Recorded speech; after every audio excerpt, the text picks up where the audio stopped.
9වෙනි ඒකකයේ 15වෙනි ප්‍රශ්නයට අපි අවධානය යොමු කරමු. ତර මේ ප්‍රශ්නය තුළ ඔබට පේනවා A සමානයි B සමානයි C සමානයි 8 කියලා ප්‍රකාශනයක් තියලා තියෙනවා. තර මෙවැනි ප්‍රකාශනයකදී සිදුවන්නේ මෙවැනි ප්‍රකාශන ක්‍රියාත්මක වෙනකොට මේ දකුණු පස අන්තයේ සිට වම් පසට තමයි මේ ප්‍රකාශනය ක්‍රියාත්මක වෙන්නේ.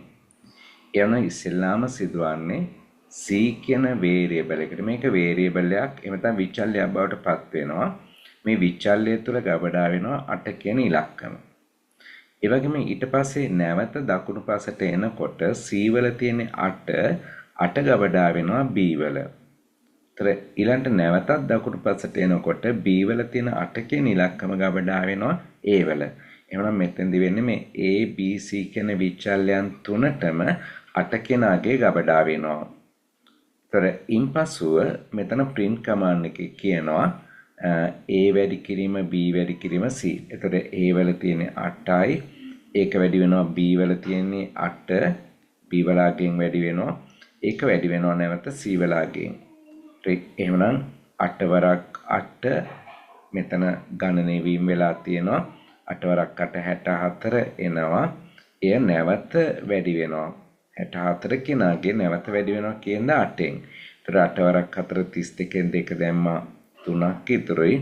8 වරක් 6 48යි 3යි 51යි. ඒ අනුව පිළිතුර ලෙස 512 කියන පිළිතුර තමයි අපට ලැබෙන්නේ. ඒ අනුව 9 15 වෙනි ප්‍රශ්නේ ප්‍රතිදානයේ බවට පත් වෙන්නේ 512. ඒතර මේ ප්‍රශ්نين අපි බලාපොරොත්තු වුණේ විශේෂයෙන් වලට අවබෝධ කරගන්න මේ එකම අගයක් අපිට විචල්යන් කීපයකට ලබා දෙන්න ඕන නම් කොහොමද ඒ දේ කරන්න කියලා. දැන් සාමාන්‍යයෙන් අපි ප්‍රෝග්‍රෑම් එකක් ලියද්දී අපිට පුළුවන් මෙහෙම A සමානයි 8 කියලා විචල්යයකට අගයක් දෙන්න. ඒ වගේම ඊළඟ පේලිය අපිට පුළුවන් B සමානයි 8 කියලා අගයක් දෙන්න. ආයත් අපිට පුළුවන් C සමානයි 8 කියලා දෙන්න.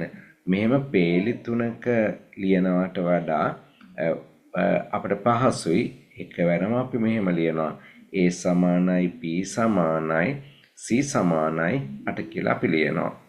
මෙන්න මේ කරුණ තමයි ඔබට මේ ප්‍රශ්නය තුලින් පැහැදිලි කරන්න අවශ්‍ය වුණේ.